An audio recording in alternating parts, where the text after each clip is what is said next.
மற்றொரு அண்மை செய்தி. புதுச்சேரி மாநில முன்னாள் அமைச்சர் சாய் சரவணன் பாஜகவில் இருந்து விலகுவதாக அறிவிப்பு வெளியிட்டிருக்கிறார்.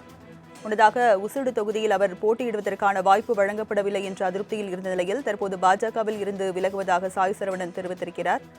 விவரங்களை செய்தியாளர் தன்ராஜ் வழங்க கேட்கலாம். தன்ராஜ், சாய் சரவணன் பாஜகவில் இருந்து விலகி இருக்கிறார்.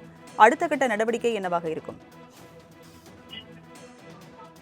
கண்டிப்பாக ராஜலட்சுமி, புதுச்சேரியில் கடந்த 2021ஆம் ஆண்டு நடைபெற்ற சட்டமன்ற தேர்தலில் ஊசுடு தொகுதியில் பாஜக சார்பில் போட்டியிட்டவர் தான் சாய் சரவணகுமார். 2021 தேர்தலில் பாஜக சார்பில் போட்டியிட்டு வெற்றி பெற்ற இவருக்கு அப்போது ஆதிதிராவிட நலத்துறை அமைச்சர் பதவியானது வழங்கப்பட்டது. தொடர்ந்து 4 ஆண்டுகள் அந்த பதவியில் இருந்த பிறகு கடைசி ஒரு 6 மாதங்கள் முன்பு வரை அவருக்கு அந்த பதவியிலிருந்து அவர் அந்த பதவியை ராஜினாமா செய்தார். தொடர்ந்து அந்த பதவி அவருக்கு வழங்கப்பட்ட அந்த அமைச்சர் பதவி மற்றொரு பாஜக எம்எல்ஏவான ஜான்குமாருக்கு வழங்கப்பட்டது. அப்போதே அவர் தனது அமைச்சர் பதவியில் விலகுவது அவர் அதிருப்தியில் இருந்தால் தொடர்ந்து அதே தொகுதியில் அவர் அதாவது ஊசுடு தொகுதியில் வெற்றி பெற்று சட்டமன்ற உறுப்பினரான சாய் சரவணனின் அதே தொகுதியில் மற்றொரு பாஜக பிரமுகரான தீபாய்ந்தானுக்கு நியமன சட்டமன்ற உறுப்பினர் பதவி வழங்கப்பட்டது.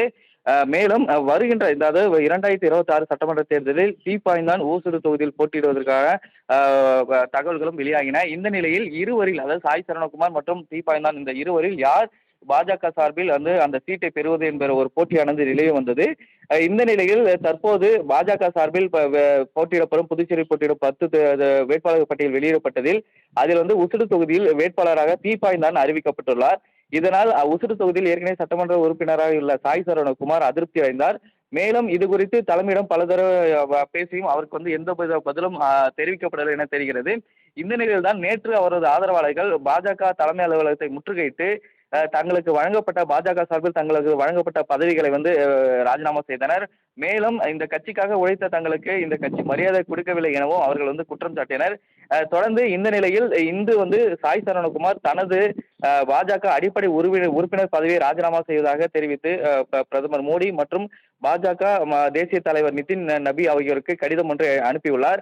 அதில் கடந்த காலங்களில் 2021 சட்டமன்ற தேர்தலுக்கு முன்பாகவே நாம் பாரதிய ஜனதாவில் இணைந்து கட்சியின் வளர்ச்சிக்காக பல்வேறு முயற்சிகளில் ஈடுபட்டுள்ளேன். மேலும் 2021ஆம் ஆண்டு நடைபெற்ற சட்டமன்ற தேர்தலில் தாமரை சின்னத்தை கிராம பகுதி முழுவதும் கொண்டு சேர்ந்து நான் அந்த உசுறு தொகுதியில் வெற்றி பெற்றேன்.